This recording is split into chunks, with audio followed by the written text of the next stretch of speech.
সবাইকে প্রণাম জানাই। ভগবানের জীবনী দ্য গ্রেটেস্ট থেকে আলোচনা করব এবং আমরা প্রায় শেষের দিকে চলে এসেছি। আগের দিন যেটা নিয়ে আলোচনা করছিলাম যে ভগবানের ভেতরে ভীষণভাবে একটা ব্যাকুলতা জেগেছে যে এতদিন হয়ে গেল আমি এখনও সেই সত্যকে জানতে পারলাম না। তো ভগবানের তিনি সঙ্গ করছেন, তখন 6 বছর হয়ে গেছে তার গুরুদেবের সঙ্গ করছেন। কিন্তু হ্যাঁ, এটাও ঠিক যে গুরুদেবের সঙ্গ তিনি সেইভাবে পাননি, যেমনি গুরুর সামনে বসে থেকে গুরুর কাছ থেকে গুরুর মুখনিসৃত বাণী শোনা, এই সৌভাগ্য তার খুব কমই হয়েছে। কিন্তু তাও তার মনে হয়েছে যে আমি এত বছর হয়ে গেল, আমি কেন সত্যকে পেলাম না। তো আমরা অনেকেই আছি যারা হয়তো 20-25 বছর হয়ে গেছে আমরা গুরু থেকে দীক্ষা নিয়েছি, বা আমরা গুরুকরণ করেছি, বা আমরা কারো শিষ্য হয়েছি, কিন্তু এই প্রশ্নটা আমাদের কোনোদিনই ভেতরে আসে না যে এত বছর হয়ে গেল এখনও কেন আমরা সত্যকে জানলাম না। আমরা হয়তো অনেকেই গুরুর সঙ্গও করেছি, সবসময় গুরুর সাথে থাকার সৌভাগ্য আমাদের হয়েছে, কিন্তু ভগবানের সেটা হয়নি। তাও কিন্তু তিনি অজুহাত দেননি। তিনি কিন্তু এইটা বলেননি যে গুরু সঙ্গ তো করলাম না, কি করে আমার সত্য লাভ হবে, আমি কি করে পারবো। উল্টে তিনি কি দেখলেন যে না, আমার হলো না কেন, আমার হতেই হবে। তো এই যে হতেই হবে, তিনিও একদম কোমর বেঁধে নেমে পড়লেন। তিনি 1 সপ্তাহের জন্য ওনার চাকরি থেকে ভলেন্টারি ভলেন্টারি লিভ নিলেন। ভলেন্টারি রিটায়ারমেন্ট ওনার আরও অনেক বছর বাদে হয়েছে।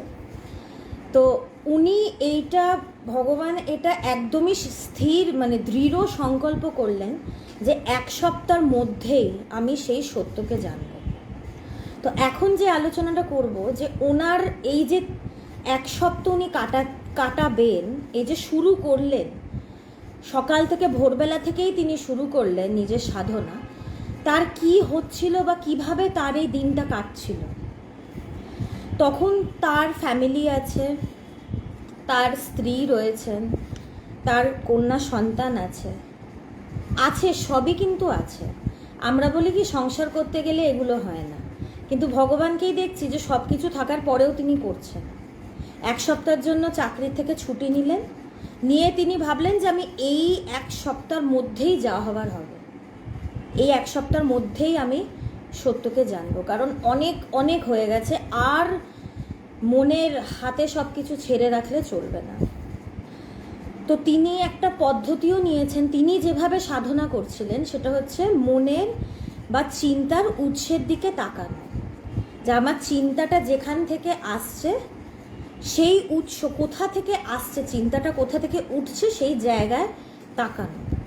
তো এইটা একটা সাধন পথ বলা যায়, ওয়ান ওয়ে অফ ডুইং সাধনা। কিন্তু এই পদ্ধতিটা একটু কঠিন। কেন কঠিন সেটা নিয়ে স্বামী প্রজ্ঞানন্দ মহারাজ, যিনি বইটা লিখেছেন, তিনি এটা নিয়ে ব্যাখ্যা করছেন। মনকে দেখার এই পদ্ধতিকে সোজা মনে হলেও এটা বোধ করি সবচেয়ে কঠিন। এখন আমি ভাবছি যে এমন কি কঠিন ব্যাপার, নিজের মনের দিকেই তো তাকিয়ে থাকবো একটু, খুব কঠিন। আমরা যারা ধ্যানের অভ্যাস করেছি, বা যারা ধ্যানের মধ্যে একটু নিজেকে শান্ত করতে গেলেই যেটা কত কঠিন কাজ, সেটা আমরা ভালো করেই জানি। তো ব্যাপারটা কঠিন। অধ্যাত্ম সাধনার অন্যান্য মার্গে কোনো একটা বিষয় থাকে, যেমন ভক্তি মার্গে ঈশ্বর বা ইষ্টদেব থাকেন যাকে প্রার্থনা করা যায় বা ভালোবাসা যায়। কর্মযোগে কর্ম নামক স্থূল বস্তু থাকে। এমনকি ধ্যান করার সময়ও একটা বস্তু থাকে যেখানে মনের সংযোগ করতে হয়। তো আমরা যে বাকি সব পথ বা বাকি যে সাধনার পথগুলো রয়েছে, সেখানে কিন্তু আমরা সবাই একটা অবলম্বন পাই। যেমনি যখন আমি ভক্তির পথ দিয়ে এগোই, আমরা সবাই ভক্ত বেদান্তের জ্ঞান যোগে যে ভক্ত নেই তা না, গুরুর প্রতি ভক্তি না হলে জ্ঞান একদমই হওয়া সম্ভব নয়। তো ভক্তি সব কিছুর জন্যই দরকার। কিন্তু যারা কোনো ইষ্টকে ধরে এগোয়, এই জন্যই ভক্তিপথটা কেন সোজা, এখানে একটা অবলম্বন আছে, একজনকে ধরে আমি এগোতে পারছি। আমরা যেহেতু নিজেদেরকে এত বছর ধরে জন্মান্তর ধরে এই শরীর এবং এই মন এইটা নিজেদেরকে ভেবে এসছি, তাই আমরা অবলম্বন ছাড়া থাকতে পারি না। আমাদের মনের কিছু না কিছুটা বিষয় লাগে, বিষয় ছাড়া আমরা ভাবতেও পারি না যে আমরা বেঁচে থাকতে পারবো। একটা মানুষকে যদি বলা হয় যে আপনাকে একটা ঘরে আমি রাখলাম, এসি চলবে, সব চলবে, আপনাকে 3টে টাইমে খাবারও দেব, আপনি কিচ্ছু না করে চুপচাপ বসে থাকুন, কিচ্ছু করতে হবে না, একদম চোখ বন্ধ করে বসে থাকুন। সে পারবেই না, চুপ করে বসে থাকতে সে পারবেই না। কারণ আমাদের সবসময় এমন আমাদের অভ্যাস হয়ে গেছে, বিষয় ছাড়া আমরা থাকতে পারি না। তাই আমরা সবসময় কোনো একটা বিষয় ধরতে যাই, এটা আমাদের মনের অভ্যাস বা কোনো একটা অবলম্বন আমাদের লাগে। তাই যাদের পক্ষে বেদান্ত বিচার করা তা একটু কঠিন, তাদের জন্য বলে যে না, তোমরা ভক্তি পথে হাঁটো। কারণ সেখানে একটা বিষয় আছে, একটা অবলম্বন আছে, একটা ইষ্টকে ধরে তুমি এগোতে পারবে। একটা নামরূপ কেউ যদি সামনে থাকে, আমাদের সেটা ধরতে সাহায্য মানে সোজা হয়। এখন স্বামীজির একটা গল্প মনে পড়ে গেল, স্বামীজির জীবনে ঘটেছিল যে ওনাকে বলা হয়েছিল যে এইসব মূর্তি পুজো এইসব একদম বেকার, এগুলোর কোনো মানেই নেই। তো গল্পটা আমরা অনেকজনই জানি। তো তখন সেখানে রাজার ছবি ঝুলছিল। তখন স্বামীজি বলছে যে এটা কার ছবি? বলছে এটা আমাদের রাজার ছবি। বলছে ঠিক আছে, তাহলে আপনি একটা কাজ করুন, ছবিটাতে আপনি থুতু ফেলুন। এখন স্বাভাবিক সবাই খুব ক্ষেপে গেছে যে রাজার ছবিতে থুতু ফেলবো। তখন স্বামীজি বলছেন যে সেটা তো ছবি, তোমরা তো বলছিলে আমাদের মূর্তি পুজোর কোনো দাম নেই, এটাও তো একটা প্রতীক, মানে একটা রিফ্লেকশনই ছবিটা। রাজা তো সেখানে নেই, সেটা রাজার ছবি। তুমি তো রাজার ছবিতে থুক ফেলছো মানে তো রাজার ওপরে থুক ফেলছো তা তো নয়। তো থুক করো না, থুক ফেলো। তো বলছে না না, সেটা কি করে হয়? তখন স্বামীজি বললেন যে এবার বুঝলেন যে মূর্তি পুজো যাই রয়েছে আমাদের এই হিন্দু ধর্মে হোক বা সনাতনেতে, যাই আমাদেরকে বলে দেওয়া আছে, প্রত্যেক কটার কিন্তু দাম আছে এবং প্রত্যেক কটার কারণ আছে। তাই কোনোটাকেই আমি খারাপ বা কোনোটাকে আমি ফেলে দিতে পারবো না, সব কিছুর পেছনে একটা যুক্তি আছে। তাই আমার যদি মনে হয় যে আমার একটা অবলম্বন হলে আমার এই আধ্যাত্মিক পথে এগোতে সুবিধে হবে, তাহলে অবশ্যই তুমি অবলম্বন ধরো, কোনো অসুবিধে নেই। আমি যেই পথই ধরি না কেন, প্রত্যেকটা পথ আমাকে একই জায়গায় নিয়ে যাবে। তো আমাদের ভক্তি মার্গে কি থাকে, যে একটা অবলম্বন থাকে যেটা ধরে আমরা এগোতে পারি, তাকে ভালোবাসি, তার প্রতি ভক্তি করি, এটাতে কি হয়, আমাদের সুবিধে হয়।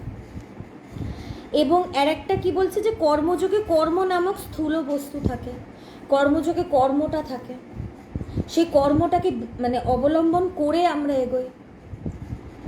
এবং কি ধ্যানেও কিন্তু একটা বিষয় থাকে। ধ্যান মানে কি আত্ম অনুসন্ধান, নিজেকে খোঁজা, এটাই হচ্ছে ধ্যান। ধ্যানের উদ্দেশ্যই এটা। হ্যাঁ, ওটা ছিল ক্ষেত্রী রাজার ছবি। হ্যাঁ, ওই মানে ওই কোটের মধ্যেই এই ঘটনাটা ঘটেছিল, ঠিক বলেছে। তো ধ্যানের মধ্যেও আমাদের একটা বিষয় থাকে যে আমি নিজেকে খুঁজবো, এই আত্ম অনুসন্ধানটা কিন্তু একটা বিষয়, এটা ধরে আমরা এগোতে চেষ্টা করি। তাই প্রত্যেকটা সাধনার এতেই কিন্তু একটা অবলম্বন আছে। কিন্তু এই যে সাধনাটা ভগবান করছেন, এটা কঠিন, কারণ এখানে কোনো অবলম্বন নেই। ভগবান যেভাবে সাধনা করছিলেন, এখানে বিষয় নেই, বরং নির্বিষয় করার প্রচেষ্টা খুবই কঠিন। এখানে কোনো বিষয় নেই। কিভাবে নেই? তিনি কিভাবে সাধনা করছেন, যে আমার যে চিন্তাগুলো উঠছে সেটার উৎসের দিকে আমি তাকাবো। চিন্তা যে ওঠে, আমাদের মনে যে প্রত্যেকটা চিন্তা উঠছে, হাজার হাজার চিন্তা উঠছে, প্রত্যেকটা চিন্তা কিন্তু একটা বিষয় ধরে ওঠে। বিষয় ছাড়া কোনো চিন্তা হতে পারে না। যদি ভালো করে ভেবে দেখি, প্রত্যেকটা চিন্তা কোনো না কোনো বিষয় ধরে। এবং আমি যে চিন্তার উৎসের দিকে তাকাবো, তার মানে কি আমি চিন্তাটার দিকে তাকাবো না বা চিন্তাটাকে আমি ধরবো না, চিন্তার পারে তাকানোর চেষ্টা করব। তার মানে কি সেখানে আমি বিষয়কে ধরছি না, বিষয়কে আমি সেখানে বিষয়ের সাথে যুক্ত হচ্ছি না।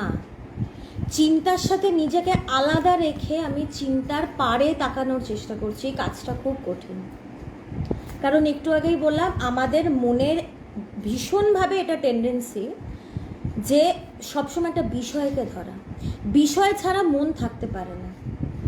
তাই নির্বিষয় হওয়ার যেটা প্রচেষ্টা সেটা খুব কঠিন। অ্যাকচুয়ালি ধ্যানের উদ্দেশ্যটাই হচ্ছে যে আস্তে আস্তে নিজের ভেতরটাকে চিন্তা শূন্য করা। এই চিন্তা শূন্য অবস্থাটা মানে ওই জায়গায় যেতে যে মানে যাওয়াটাই খুব কঠিন। একবার চলে গেলে তো খুবই সহজ, কিন্তু এই যে রাস্তাটা অতিক্রম করছি সেটা খুব কঠিন, কঠিন পথ। যতই চেষ্টা করি যে ভেতরে চিন্তাকে সরাবো, ততই দেখবো যে কোটি কোটি চিন্তা চলে আসছে। মনকে নিয়ন্ত্রণ করা অতিশয় কঠিন। তাই শ্রেষ্ঠ ধনুর্ধর অর্জুন, যিনি ছোটবেলায় অস্ত্র পরীক্ষায় শুধু পাখির চোখ দেখতে সক্ষম হয়েছিলেন, তিনি যুবাবস্থায় কুরুক্ষেত্র যুদ্ধে শ্রীকৃষ্ণকে বললেন যে এমন মনকে আয়ত্তে আনা বাতাসকে আয়ত্তে আনার মতন দুষ্কর। তো নিজের মনকে নিজের বশে আনা, অনেকজনে প্রশ্নটা দেখি যে লাইভের নিচে করেছে, নিজের মনকে কিভাবে বশে আনবো। একদিনের বিষয় এটা না, আধ্যাত্মিকতা একদিনে হয় না। এটা প্র্যাকটিস করতে করতে করতে করতে নিশ্চয়ই একদিন দেখবো যে মন বশে শুধু আসবে না, মনকে একদিন খুঁজেই পাবো না। তো এটার জন্যই বলছে ধ্যান। ধ্যানের উদ্দেশ্যটাই হচ্ছে যে মনের ভেতরে বহু চিন্তা, বহু কামনা বাসনা, বহু চিন্তা থেকে এক চিন্তায় আসা, নিজের মনকে নির্বিষয় করা, নিজের মনের থেকে চিন্তা বাসনাকে দূর করা, চঞ্চল থেকে স্থির হওয়া। এই জন্যই বলে ধ্যানের অভ্যাস করতে। ধ্যানটা ভীষণ ভীষণ ইম্পর্ট্যান্ট। আর ভগবানকে কি দেখছি ধ্যানে, তো তাও যেটা বললাম যে সহজ ব্যাপার, যে কোনো একটা চিন্তা কর, ধ্যান মানে এক চিন্তা। ধ্যানে কি হয়, যে কোনো একটা চিন্তা করার চেষ্টা করছি, এক চিন্তা করতে করতে করতে করতে দেখবো যে যেই চিন্তাটা আমি করছিলাম সেই চিন্তাটাই শুধু আমার ভেতরে রয়েছে, বাকি চিন্তা সরে গেছে। কিন্তু ওই এক চিন্তা করাটাই খুব কঠিন। এক চিন্তা করতে চাই, তারপরে দেখলাম যে তারপরে দেখি কি যে না আরো হাজারটা জিনিস নিয়ে চিন্তা করে ফেলছি। এই জন্যই তো বলছে সাধনা। সাধনা শব্দের মানে কিন্তু খুব গভীর, যে নিত্য প্রতিদিন নিজেকে নিয়ে বসা। এটা রোজ করতে লাগে, না হলে হয় না। এভরিডে প্র্যাকটিসটা, এভরিডের ব্যাপার, রোজ রোজ রোজ বসতে হয়। তো আমরা দেখছি কি যে ছোটবেলায় অর্জুন, তার মন তখন কতটা স্থির ছিল যে সে একদম পাখির চোখটাকেই দেখেছে। তার দৃষ্টি নিবদ্ধ শুধু পাখির চোখের ওপর, তার চোখ নিবদ্ধ পাখির চোখের ওপর। আর এই জন্যই তার গুরুদেব একমাত্র তাকে বলেছিল যে না তুমি বান চালাও। কিন্তু পরবর্তীকালে কি দেখা যাচ্ছে, সেই একই অর্জুন সে কুরুক্ষেত্রের যুদ্ধে দাঁড়িয়ে তিনি বিরাট বড় বীর, বিরাট বড় তিনি ধনুর্ধর। কিন্তু তিনি কি বলছেন কৃষ্ণকে, গীতাটা শুরুই হচ্ছে কিন্তু অর্জুনের বিষাদ যোগ দিয়ে। মানে তিনি বিষাদ করছেন, মানে অর্জুন ফ্রাস্ট্রেটেড। যিনি অত বড় বীর, যিনি যুদ্ধ শুরু হবার আগে ভীষণ বড় হাঁক ডাক দিয়েছিলেন যে আমি এই করে নেবো সেই করে নেবো, আমার মতন যোদ্ধা কেউ নেই, যুদ্ধক্ষেত্রে দাঁড়িয়ে দেখা যাচ্ছে কি যে তিনি ভয় পেয়েছেন, তার ভয় লেগেছে। তিনি কি বলছেন যে আমি এনাদেরকে কি করে মারতে পারি, এরা তো আমার আত্মীয় স্বজন। তো আত্মীয় স্বজনই যদি হয় তাহলে রাজ্য ছেড়ে দে, আত্মীয় স্বজনকে রাজ্যটা দিয়ে দে, সিংহাসন দিয়ে দে, কোনো তো দরকার নেই। আত্মীয় স্বজনের প্রতি এত ভালোবাসা যদি থাকে যে যুদ্ধ করতে তুমি পারছো না, তাহলে সিংহাসনের জন্য এত বছর ধরে তুমি ঝগড়াটা করলে কেন? আত্মীয় ভেবে তাদেরকে দিয়ে দিতে, সেটা তুমি করনি। যুদ্ধ অবধি ব্যাপারটাকে টেনে এনেছো, তারপরে তুমি বলছো কি যে না আমি যুদ্ধ করতে পারবো না। অ্যাকচুয়ালি এই যে কুরুক্ষেত্রের যুদ্ধ, এই কুরুক্ষেত্রের যুদ্ধটা কিন্তু ভীষণ সিম্বলিক। আমাদের যে নিজেদের ইন্ডিভিজুয়াল যে জীবন, সেটাও কিন্তু একটা কুরুক্ষেত্রের যুদ্ধের মতনই। কিন্তু এই যুদ্ধটা, আমরা যে যুদ্ধটা করি, সেই যুদ্ধটা কিন্তু আমি একদিকে, আমার আত্মীয় স্বজন বন্ধু বান্ধব জগৎ একদিকে, তা না। এই যুদ্ধটা হচ্ছে পাণ্ডবের দিকে আমি, কৌরবের দিকে আমার মন। কৌরবের এক একটা ক্যারেক্টার কিন্তু আমার মনের যেগুলো গণ্ডগোলের ব্যাপার আছে, কাম, ক্রোধ, লোভ, মোহ, মাৎসর্য, প্রত্যেকটার প্রতীক, প্রত্যেকটা ক্যারেক্টার কিন্তু আমরা কৌরব পক্ষের পাবো, কেউ না কেউ থাকবে। তাই যুদ্ধটা কিন্তু আমার মনের সাথে। এবং কৃষ্ণ অর্জুনকে কি বলছেন? অর্জুন বলছেন যে তুমি আমাকে যেভাবে বলছো যুদ্ধ করতে, আমি তো মনকে স্থির করতেই পারছি না, আমি কি করে যুদ্ধ করব? আমার মন তো প্রচণ্ড চঞ্চল হয়ে রয়েছে। তার মানে কি বোঝা যাচ্ছে? যুদ্ধের জন্য মনকে শান্ত করতে হয়। আমরা ভাবি কি যুদ্ধ মানে একটা ভীষণ চাঞ্চল্যের ব্যাপার, একটা হুলস্থুল ব্যাপার। সেটার জন্য মনকে স্থির করতে হয়। যখন যুদ্ধ করব, মনে যুদ্ধ ছাড়া অন্য কোনো চিন্তা থাকবে না। এখন কৃষ্ণ যুদ্ধ করার সময় যদি তিনি ভাবতো যে দ্রৌপদী কি করছে, আমার বউগুলো কি করছে, তার যদি যুদ্ধের সময় বউয়ের চিন্তা থাকতো, তাহলে সে যুদ্ধ করতে পারতো না। সে যুদ্ধের সময় যুদ্ধের কথাই ভেবেছে, স্ট্র্যাটেজির কথা ভেবেছে, যে কাকে কিভাবে কি এতে মারা যাবে, কোন অস্ত্র আমি কখন প্রয়োগ করব, কিভাবে প্রয়োগ করব। তাই যুদ্ধের জন্য মনকে স্থির করতে হবে। মনকে স্থির করলেই যুদ্ধ জয় হয়। আমার মন যেদিন বহু চিন্তা থেকে এক চিন্তায় আসবে এবং এক সময় দেখব সেই এক চিন্তাটাও নেই, তখনই আমি আমার মনের সাথে এই যে যুদ্ধ, ধ্যান মানে কি মনের সাথে যুদ্ধ করা, তখন আমি দেখব যে আমার মনের সাথে এই যুদ্ধে আমি জয় হয়েছি। স্থিরত্ব হচ্ছে জয়ের প্রতীক। তো অর্জুন কৃষ্ণকে বলছে যে এই মন তো বাতাসের মতো, মানে ঝড়, মানে জোরে যদি হাওয়া দেয় তখন যে সব কিছুকে উড়িয়ে নিয়ে চলে যায়, আমাদের মনও কিন্তু আমাদেরকে উড়িয়ে নিয়ে চলে যায়। মানে আমার মনে যে কত কামনা বাসনা, কত কিছু উঠছে, আমরা কিচ্ছু জানি না। আমার 50-60 কেজির এই শরীরকে একটা সূক্ষ্ম চিন্তা সারা পৃথিবী ঘুরিয়ে দিতে পারে। আমাদের চিন্তাগুলো হচ্ছে সমুদ্রের ঢেউয়ের মতন, পারের না মাঝখানে, মানে সমুদ্রের মাঝখানে পড়ে গেলে সেইখানে যেরম কারেন্ট এবং যেরম ঢেউ, সেখানে সাঁতার কাটা যায় না, সেখানে হাবুডুবু খেতে হয় এবং হাবুডুবু খেতে খেতে একসময় ডুবেও যায়। তো আমাদের মন কি করে? আমাদেরকে ডুবিয়ে দেয়, একদম ডুবিয়ে দেয়। তো এটা বাতাসের মতন চঞ্চল।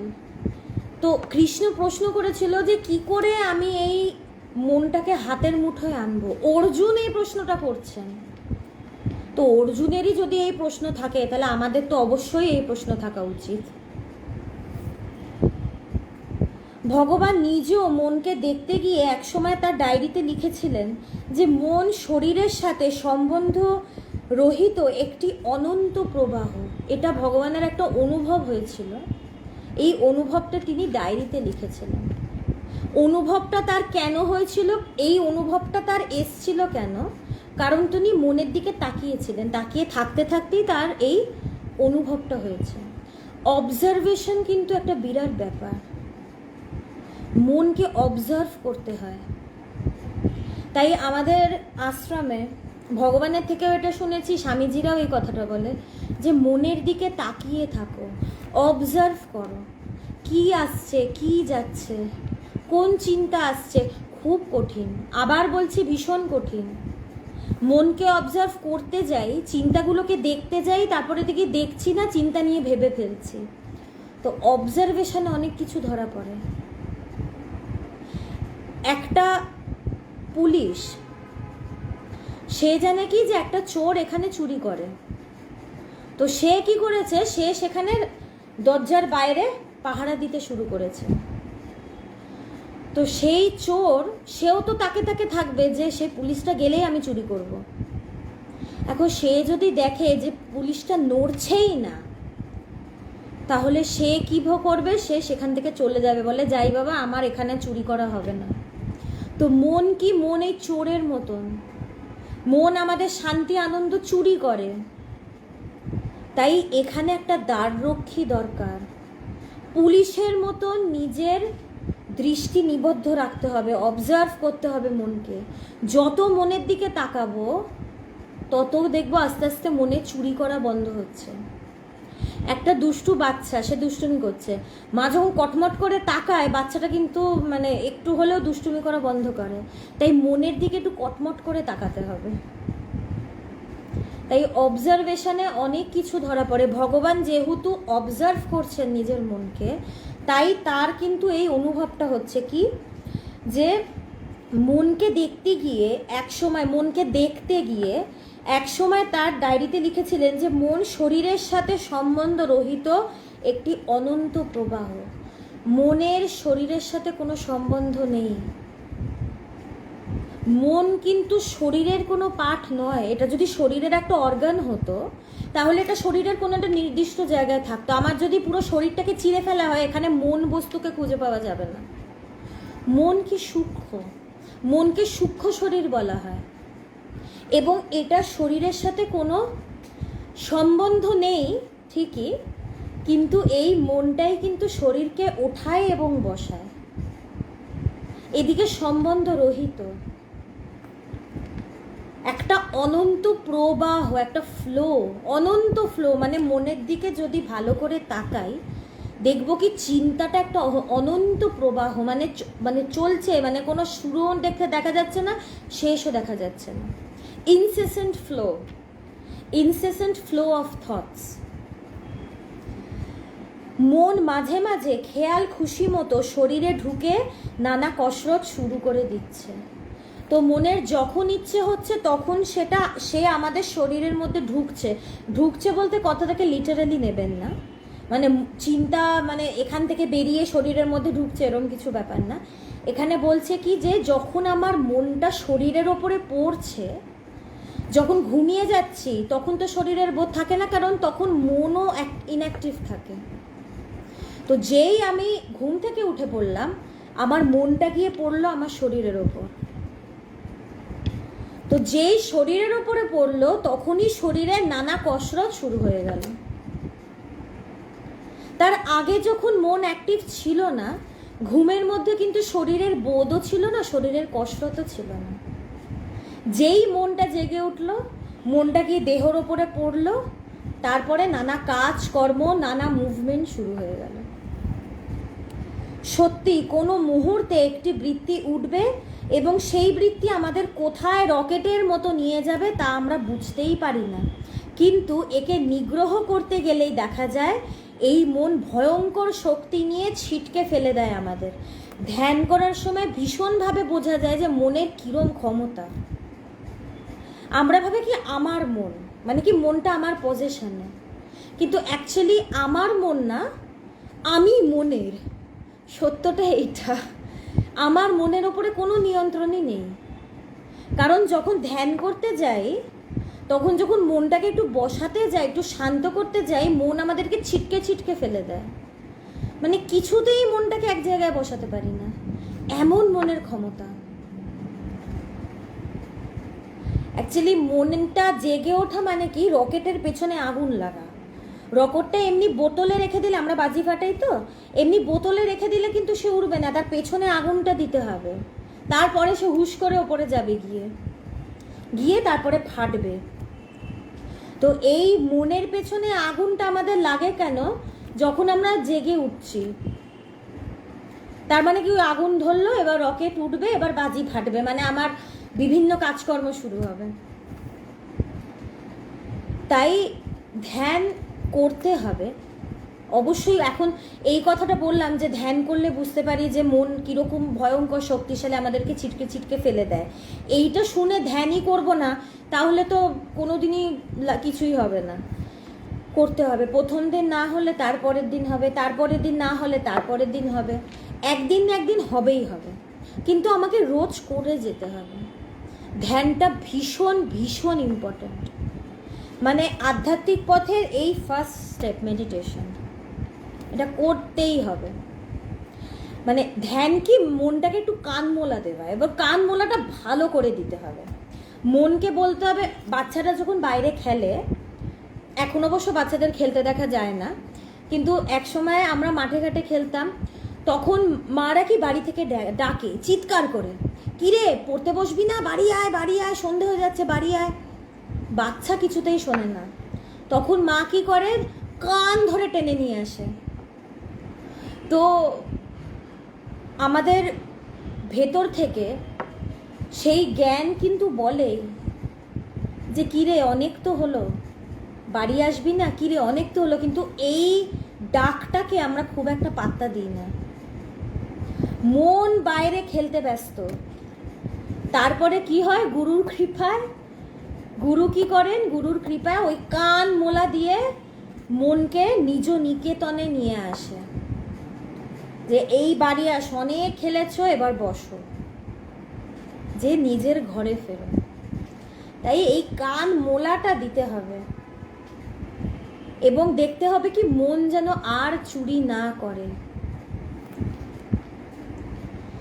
আগ্নেয়গিরি থেকে উদ্গীরণ করতে থাকা তপ্ত লাভা স্রোতের মতোই গভীরতম প্রদেশ থেকে উত্থিত হওয়া চিন্তা স্রোতের উল্টো পথে গিয়ে উৎসমুখে পৌঁছানোর জন্য চাই প্রবল পুরুষকার ও তীব্র বৈরাগ্য। এখন একটা দিকে স্রোত বইছে, তার উল্টোর দিকে সাঁতার কাটা কিরকম শক্তি লাগতে পারে। তাই আমার চিন্তা একদিকে বইছে, কোন দিকে বইছে, বহির জগতের দিকে, বহির্মুখীন বাইরের দিকে। সেই দিকে ভেসে যাওয়া খুব সোজা, কিন্তু সেই দিকে না ভেসে গিয়ে তার উল্টোর দিকে আসা কিরকম ভয়ঙ্কর শক্তি দরকার, কিরকম ভয়ঙ্কর পুরুষকার দরকার। এই জন্যই ভগবান যেভাবে সাধনা করছিলেন, সেটা কি যে চিন্তা আমাকে যেই দিকে নিয়ে যাচ্ছে আমি সেই দিকে যাব না, আমি তার উল্টো দিকে যাব, সোর্সের দিকে যাব। তাই বলছে এই সাধনাটা ভীষণ কঠিন, খুব কঠিন। এটার জন্য চাই কি না, প্রবল পুরুষকার, মানে নিজের খাটনি, যে আমি খাটবো, মানে নিজের এফর্টটা দরকার। এই যে আমরা এই কথাগুলো বলি না, ঈশ্বরের কৃপা হলে হবে, এগুলো দুর্বলের কথা, কিছু মনে করবেন না। এই কথাগুলো আমরা সবাই বলে থাকি, ঈশ্বর টানলে হবে, ঈশ্বর চাইলে হবেন। আরে বাবা, ঈশ্বর কি চান না? তার মানে ঈশ্বর কি তার মানে আমার মুক্তি চান না? ঈশ্বর কৃপা করলে হবে, এই কথাটা বলে আমি নিজের অজুহাতটা দিয়ে দিলাম। এদিকে ঠাকুর বলছেন কৃপা বাতাস বইছে, তাই আমি আর কিসের কৃপার অপেক্ষা করছি? প্রবলেমটা আমার যে আমি পাল তুলছি না, সমস্যাটা আমার। এইসব বলে অজুহাত দিয়ে তো লাভ নেই, এগুলো সব দুর্বলরা বলে। ঈশ্বর কৃপা করলেই হবে, আমরা কি পারবো? ভগবান তার গুরুদেবকে গিয়ে একটাই কথা বলেছিলেন, স্বামী পবিত্রানন্দজিকে, আমাকে কি করতে হবে বলুন, আমি সব করব। তিনি কোনোদিন কারোর কৃপার অপেক্ষা করেননি। শাস্ত্রে অবশ্যই ঈশ্বর কৃপা, গুরু কৃপার কথা আছে, শাস্ত্র কৃপার কথা আছে, কিন্তু তারপরে এইটা বলা হয়েছে যে এই প্রত্যেক কটা কৃপার থেকে সবচেয়ে বড় কৃপা হচ্ছে আত্মকৃপা, মানে যে নিজেকে কৃপা করে। আমার চেষ্টাটাই আমার নিজেকে কৃপা করা, এবং যার আত্মকৃপা আছে তার ঈশ্বর কৃপা, শাস্ত্র কৃপা, গুরু কৃপা সব হয়। তাই আত্মকৃপা দরকার। এইসব কথা বলা, এই আশ্রমে বলি আসবেন, আশ্রমে আসবেন, ভাল লাগবে, ঈশ্বর টানলেই যাব, মানে বলতে আমরা বলতে চাই যে ঈশ্বরই আমাদেরকে ঝামেলার মধ্যে রেখেছে, ঈশ্বর চান না যে আমরা শান্তি পাই। মানে তাকে তো মানে ভাবি কি, তাকে চোখে টোকে কোনোদিন দেখিনি, তার নামে একটা দোষ চাপিয়ে দিলেই হলো। ঈশ্বর চান না তা না, আমি চাই না। ঈশ্বর তো দেওয়ার জন্য বসেই আছে। ঠাকুর বলছে তোরা কে কোথায় আছিস, আয় আমার কাছে আয়। তিনি ওটা ডাকছেন, তার ডাকটা সেই সময় কলকাতার কটা মানুষ শুনেছিল। এখন প্রচুর মালা দিচ্ছি, ঠাকুরের মানে এতে লুটিয়ে পড়ছি, তখন কেউ সাড়াও দেয়নি, কেউ তাকে পাত্তাও দেয়নি। তাই নিজেদের অজুহাতটা একটু কমাতে হবে। খুব স্ট্রিক্টলি কথাটা বলছি, নিজের অজুহাত কমিয়ে নিজের দুর্বলতাকে সরিয়ে আমাদেরকে একটু ঝাঁপাতে হবে, মরণ ঝাঁপ একটু ঝাঁপাতে হবে। পারবো না, যদি নাই পারতাম, আমাদের দ্বারা যদি নাই হতো, তাহলে এত শাস্ত্র কেন, কি প্রয়োজন ছিল? ঋষিমুনিরা যদি ভাবতেন যে সাধারণ মানুষ ভবিষ্যতে এগুলো নিয়ে থাকতে পারবে না, তারা এত কথা বলতেনই না, তারা এত লেখার কিছু লিখতেনই না। শঙ্করাচার্য কত কত ভাষ্য লিখলেন, ব্যাসদেব কত কিছু সংকলন করে গেলেন আমাদের জন্য। যদি নাই পারতাম তাহলে তারা কেন দিত? তাই অজুহাত যতদিন থাকবে ততদিন কিন্তু আধ্যাত্মিক পথে প্রগ্রেস হবে না। এই জন্যই বলছে পুরুষকার। পুরুষকার কার হয়? যে অজুহাত দেয় না, তারই পুরুষকারটা ভালো করে তার হয়। মানে কি আত্মকৃপা, আমি নিজে করার চেষ্টা করব, না হলে আমি ছাড়বো না, আমি করবই করব, করেই ছাড়বো। এই যে রোগ, এইটা দরকার, পুরুষকার দরকার। আর কি দরকার? তীব্র বৈরাগ্য, ভীষণ ইম্পর্ট্যান্ট। তীব্র বৈরাগ্য। বৈরাগ্য বলতে কি না, বিষয়ের থেকে বিষয়ের প্রতি অনাসক্তি। তাই বলে সংসার ছেড়ে দিতে বলছেন না। বৈরাগ্য বলতেই আমরা বুঝি যে গেরুয়া পরে চলে যেতে হবে। আরে কুম্ভে তো কত মানুষ গেরুয়া নেয়, কোটি কোটি মানুষ গেরুয়া নেয়, কজন রক্ষা করতে পারে এটা প্রশ্ন। 2 বছর বাদেই আবার সে বিয়ে করে নেয়। বৈরাগ্য তো কাপড়ের থেকে হয় না রে বাবা, অত সোজা বৈরাগ্য। আজকে যদি কোনো সন্ন্যাসীকেও জিজ্ঞেস করি যে আপনার তীব্র বৈরাগ্য আছে, সেও হয়তো বলবে না, আমি এখনো লড়াই করছি আমার মনের সাথে, এখন আমি চেষ্টা করছি নিজের মনকে সংযম করার। বৈরাগ্য অত সোজা? বৈরাগ্য এটাও সব কিছু প্র্যাকটিস, কিন্তু ভগবানের এই তীব্র বৈরাগ্যটা ছিল। তার সত্যের প্রতি এতটাই তার ভালোবাসা ছিল যে তার এই বৈরাগ্যটা এমনিই ভেতরে ছিল। তার জগতের বিষয় টিষয়ের প্রতি কোনোদিনই বেশি মন ছিল না। তাই আমি যেদিন পুরো মন ঈশ্বরে দিতে পারবো, সেদিনই বুঝবো কি যে আমার ঠিক ঠিক বৈরাগ্য হচ্ছে। বৈরাগ্য যদি না থাকে, আমার তো বারবার মন বাইরের দিকে টানবে, আমি তো আমার মন ভেতরে বসিয়ে রাখতেই পারবো না। এই জন্য বৈরাগ্য দরকার। আর আমি যদি আমার মন ততক্ষণ অন্তর্মুখী হবে না যতক্ষণ না আমি বুঝবো যে বাইরের থেকে আমার কিছু পাওয়ার নেই। এই যে উপলব্ধি যে বাইরের থেকে কিছু পাওয়ার নেই, কারণ বাইরে কিছু নেই, বাইরে খালি দুর্ভোগ, এই বোধটাই বৈরাগ্য। যে আমি জানবো কি যে সত্য উপলব্ধি সব, এবং ভগবানের এটা ছিল। তাই তিনি যে এত কঠিন সাধনাটা করতে পেরেছিলেন, এটা তার পুরুষকার এবং বৈরাগ্যের জন্যই পেরেছিলেন। সেই জন্য বিচার পথের সাধক বিরলতম প্রজাতির মধ্যেই পড়েন। বিচার করা এই জন্যই ভীষণ কঠিন, ভীষণ কঠিন, খুব বিরল। বিচার পথের সাধক খুব বিরল। যাই হোক, ভগবানের দিন নেই রাত নেই, কঠিনতম সাধনার ধারা চলতে লাগলো। মানে তিনি এমনভাবে সাধনা করছেন যে দিন হচ্ছে কখন, রাত হচ্ছে কখন, তার খেয়াল নেই। এটাই কিন্তু নিদিধ্যাসন। এই যে আমরা বলি যে 3টে ধাপ আছে, শ্রবণ মনন নিদিধ্যাসন, তারপরে হচ্ছে সমাধি বা জ্ঞান লাভ, এটাই হচ্ছে নিদিধ্যাসন। 24 ঘন্টা সে সাধনারত, 24 ঘন্টা। কোনো নির্দিষ্ট, প্রথমে কি একটা নির্দিষ্ট সময় দিয়ে শুরু করতে হয়, একটা টাইম ফিক্স করে নিতে হয় যে আমি সকালবেলা উঠে ধ্যানে বসবো, বা আমি দুপুরবেলা বসবো, যে যখন টাইম পায়। প্রথমে 10 মিনিট দিয়ে শুরু করব, তারপরে আস্তে আস্তে আস্তে আস্তে যত বাড়বে, এক সময় গিয়ে দেখবো কি 24 ঘন্টা আমি একটা চিন্তা নিয়ে থাকতে পারছি। এটা প্র্যাকটিস করতে করতে হয়ে যায়। এভাবে 1 দিন 2 দিন অতিক্রান্ত হলো, ভগবান 24 ঘন্টা মনের উৎসে তাকিয়ে বসে আছেন, সংসারের কাজ করছেন কিন্তু মন উৎসমুখে। এখানে আর একটা পয়েন্ট পেলাম আমরা তো বলে থাকি যে সংসারের এত কাজ, কখন ধ্যানে বসবো। একটু যদি ভাবি 24 ঘন্টার মধ্যে আমি ধরে নিলাম আমরা 8 ঘন্টা ঘুমাই বা 10 ঘন্টা ঘুমাই, বাকি কি 14 ঘন্টা মানে উইদাউট এনি ব্রেক কাজ করতে থাকি? এত ক্যাপাসিটি কি আমাদের আছে 14 ঘন্টা টানা কাজ করে যাওয়া? এইটা কি আদৌ সম্ভব যে 10 মিনিট বসার সময় আমাদের নেই? এই কথাটা কি বললে কে মানবে?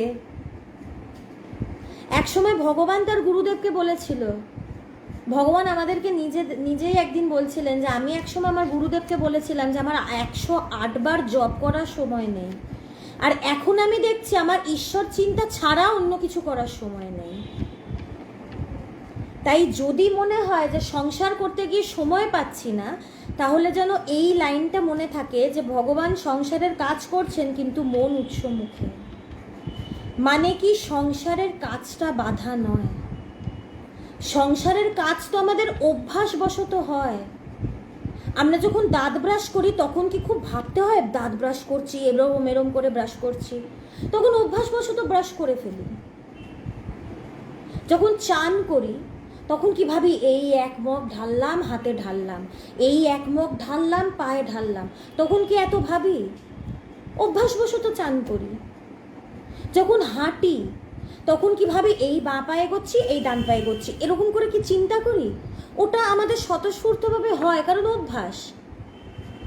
তাই আধ্যাত্মিকতা প্র্যাকটিস করতে করতে একসময় এটাও আমাদের 24 ঘন্টা একটা অভ্যাসের মতনই হবে, এবং সংসারের কাজ আমাদের হ্যাবিট অনুযায়ী হতে থাকে, আলাদা করে বেশি চিন্তা দিতে লাগে না।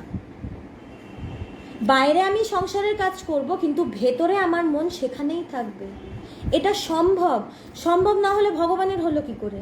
আর ভগবানের হয়েছে মানে সবার হবে। ভগবান আমাদেরকে সবসময় তাই বলেছেন, আমি পেরেছি মানে সবাই পারবে। পারবে না এই কথাটা ভগবানের মুখ থেকে কোনোদিন বেরোয়নি, এবং কেউ কথাটা বললে তিনি ভীষণ রাগ করেন। পারবে না মানে নিশ্চয়ই পারবে, চেষ্টা করলেই তুমি পারবে। তাই সংসার করেও কিন্তু করা যায়, এক্সকিউজ দিলে কিন্তু মুশকিল। যদি ভাবি যে এখন সংসার করিনি, বুড়ো বয়সে গিয়ে করব, হবে না, বুড়ো বয়সে হবে না। প্রচুর বুড়ো মানুষকে দেখছি, তারা কেউ ঈশ্বর চিন্তা করে না। তখন একমাত্র ডাক্তারখানার চিন্তা আর রোগের চিন্তা আর মৃত্যু চিন্তা। বাবা এত কষ্ট হচ্ছে শরীরে, বাবা চলে যেতে পারলে বাঁচি। আমার দাদুকে আমি 15টা বছরে একটাই কথা বলতে শুনেছি যে আর বেঁচে থেকে লাভ নেই। 15টা বছর ধরে এই কথাটা বলেছেন। যদি ঈশ্বর চিন্তা করতেন ভালোভাবে, তিনি মায়ের ভক্ত ছিলেন, অবশ্যই ছিলেন, তিনি ভীষণ মায়ের ভক্ত ছিলেন, কিন্তু আরও যদি ভালো করে ইনভেস্ট করতেন, এটা কি আমি তার নাতনি হিসেবে আমি চাইবো আরও যদি দাদু পারতো। এটা আমার একটা তার প্রতি একটা মানে ভালোবাসার থেকে আসা কথা। তো বুড়ো বয়সে গেলে আমরা এই কথাটাই সবসময় বলি। তাই বুড়ো বয়সের অপেক্ষা করে লাভ নেই। এটা শুরু থেকে একদম ছোটবেলা থেকে শুরু করতে পারলে তো খুবই ভালো। আমার একটা সৌভাগ্য হয়েছিল, তাও আমি বলবো আমি অনেক দেরি করে ফেলেছি। আমি 12 বছর থেকে আমি যুক্ত হয়েছি ভগবানের সাথে। তখন আমি যখন ভগবানের কাছে গেছি আমার তখন 12 বছর বয়স। আমি যদি আরও আগে থেকে পারতাম, আরও আগে থেকে যদি শুনতে পারতাম, বুঝতাম না হয়তো কিছু অত ছোট বয়সে, কিন্তু যদি কানে ঢুকতো। তাই এটা যত পারলে এক্ষুনি স্টার্ট করতে হবে। এখন যদি মনে হয় শুরু করব, লাইফটা বন্ধ করে শুরু করুন, আমার কথা আর শুনতে হবে না। এক্ষুনি, রাইট নাও, এক্ষুনি শুরু করতে হবে। কালকে করব, পরশু করব, যত প্রোক্রাস্টিনেট করব তত কিন্তু ফেলেই মানে হবে না। কিন্তু সম্ভব, সংসারের কাজ করতে করতে হয়। রাত্রে ঘুমানোর সময়ও ভগবান তাকিয়ে রইলেন মনের গভীরতম প্রদেশে। ওই যে রাত দিন এক, রাত্রেও তিনি শুয়ে শুয়ে তাকিয়ে রয়েছেন, চিন্তার উৎসে তাকিয়ে রয়েছেন। ভগবানের সাধনা 3য় দিনে পড়ল। 1 সপ্তাহ তিনি টার্গেট রেখেছিলেন। 3য় দিনের দিবাভাগও অতিবাহিত হলো। যাকে জানার জন্য ঋষি মুনি সাধু সন্তেরা সর্বস্ব ত্যাগ করে গুহাগহরে সাধনা করে জীবন কাটিয়ে দিয়েছেন, তার মধ্যেও মাত্র কয়েকজনের হয়েছে সিদ্ধি লাভ। সেখানে একজন গৃহস্থ হয়ে বিরাট বড় সংসার সামলে মাত্র 7 দিনের আকস্মিক ছুটি নিয়ে সেই পরম বস্তুকে জেনে ফেলার মতো আত্মবিশ্বাস এর আগে কেউ দেখানো তো দূরের কথা, চিন্তা মাত্রও হয়তো করতে পারেননি। এই বিষয়টা কত বছর ধরে ঋষিমুনিরা এই বিষয়টা নিয়ে থাকে, তারা সাধনা করে, তারা চেষ্টা করতেই থাকে, তার মধ্যে হয়তো 1-2 সেই সিদ্ধি লাভ হয়।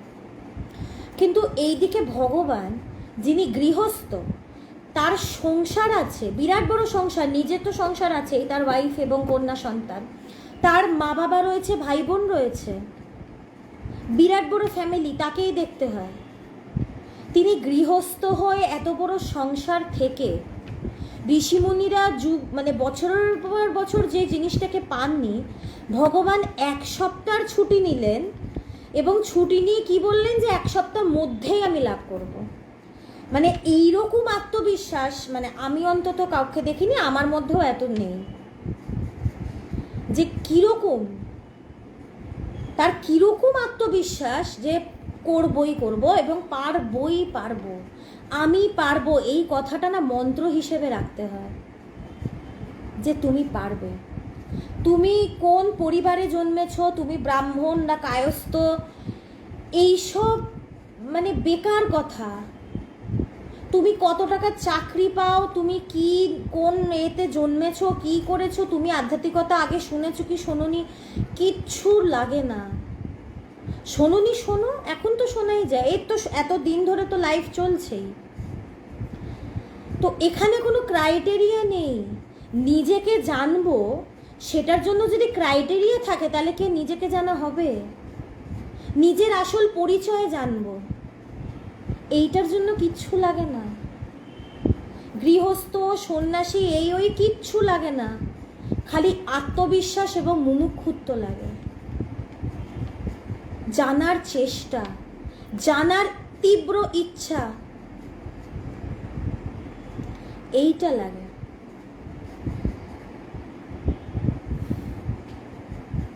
ভগবানের ভাবটা যেন এমন যে ফল গাছটা তার বাগানেই আছে, যখন খুশি গিয়ে ফল পারলেই হবে। ভাবটা এরকম যে এটা তো আমারই বাগানের গাছ, তাও যদি অন্য লোকের বাগানের হতো তখন গিয়ে নেওয়াটা কঠিন ব্যাপার। এটা তো আমারই বাগানের গাছ, আমি যখনই চাইবো তখনই আমি ফল পেরে আনতে পারবো। তাই ব্যাপারটা এটাই, এবং এটাই সত্য।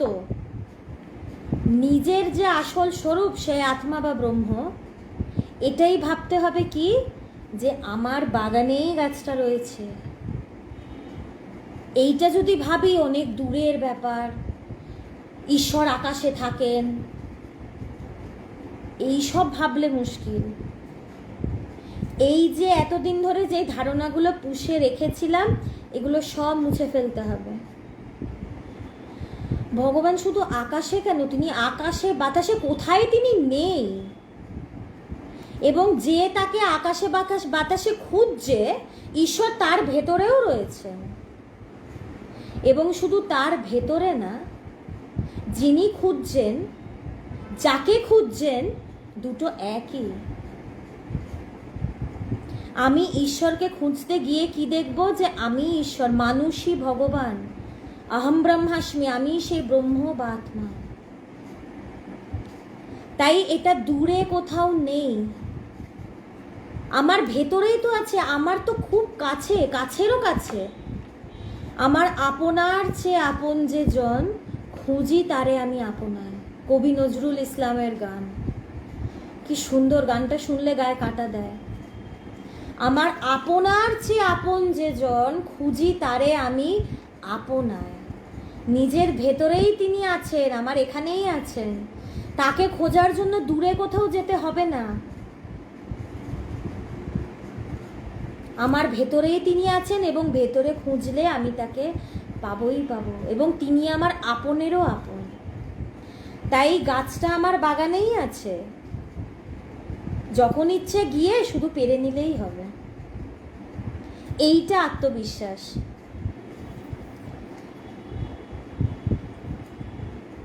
আমরা দেখেছি ঠাকুর রামকৃষ্ণদেব মা দেখা দে বলে কেঁদে জগৎ ভাসাচ্ছেন, চৈতন্যদেব হা কৃষ্ণ বলে কাতর, মহাপুরুষেরা পরম প্রাপ্তির আশায় বছরের পর বছর ধরে দিনরাত্রি এক করে সাধনা করছেন। সেখানে ভগবানের মধ্যে এমন বিশ্বাস এলো কি করে যে 7 দিনের মধ্যে ব্রহ্মবিজ্ঞান লাভ করে নেব? ব্রহ্মানুভূতি কি হাতের মোয়া? তো আমরা দেখছি কি ঠাকুর দিনের পর দিন কাঁদছেন যে মা দেখা দে, চোখের জল তার থামছে না। স্বামীজি মানে রাত ধরে ধরে বসে মানে সাধনা করছেন, চৈতন্যদেব হা কৃষ্ণ করছেন। তো সত্যি এটা একটা প্রশ্ন যে ভগবান গৃহস্থ, তিনি এখনো গৃহস্থ, তিনি গেরুয়া কাপড় পরেন না। এখানে অনেকজনই ভগবানকে কি দর্শন করেছেন, তিনি একদম সাধারণ মানে ধুতি পরেন এবং ওপরে একটা শার্ট বা জামা পরেন, সাধারণ, তার বাইরের কোনো আড়ম্বর আমরা দেখব না, যে তুলসীর মালা, রুদ্রাক্ষের মালা কিচ্ছু পরেন না। যিনি স্বয়ং শিব, তার আর আলাদা করে রুদ্রাক্ষের মালা ধারণ করার প্রয়োজন নেই। যে স্বয়ং কৃষ্ণ, যে কৃষ্ণকে জেনেছে, যে কৃষ্ণ হয়েছে, তার আলাদা করে তুলসীর মালা ধারণ করার দরকার নেই। আমার কাছে আমার গুরু শিব কৃষ্ণ 33 কোটি দেবদেবী, তো খুব সাধারণভাবে তিনি থাকেন, তিনি কোনোদিন সন্ন্যাসও নেননি। তার গুরুদেব তাকে বলেছিলেন যে না, তোমার সন্ন্যাসের প্রয়োজন নেই। তাই গৃহস্থ হয়ে তার এতটা আত্মবিশ্বাস কি করে